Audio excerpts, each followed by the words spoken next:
Kecelakaan beruntun terjadi di arteri tol Jalan Insinyur Sutami, Kota Makassar hari ini, Sabtu 3 Oktober 2020. Kecelakaan yang melibatkan 3 unit mobil dan 4 sepeda motor ini bahkan merenggut 1 nyawa. Kecelakaan maut ini terjadi sekitar pukul 7.30 waktu Indonesia Tengah, bermula saat sebuah mobil truk melaju dari arah pelabuhan menuju Maros.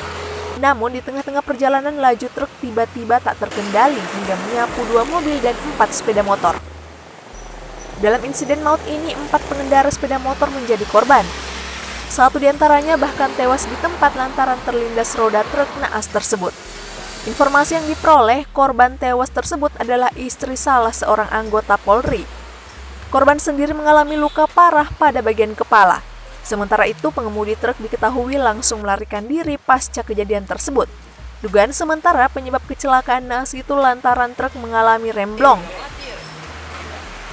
Untuk pelakunya tinggalkan TKP, namun kami masih melakukan koordinasi dengan jajaran yang ada di wilayah pelabuhan. Dalam hal ini Kasat Lantas Pelabuhan, kami sudah melakukan koordinasi untuk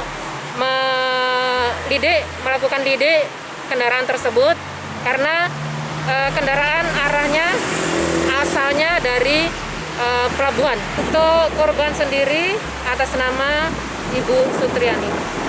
Umurnya berapa? Umurnya sekitar 38 tahun. Oh, kalau boleh tahu ini korban mau kemana awalnya? Hingga terjadi. Untuk korban rencananya mau berangkat kerja, tempat tugasnya di Puskesmas Ujung Pandang Baru. Saat ini kasus laka maut itu masih dalam penyelidikan aparat kepolisian.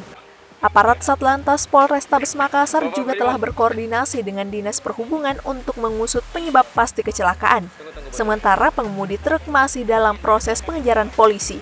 Dari Kota Makassar, Suparman, Fajar.co.id melaporkan.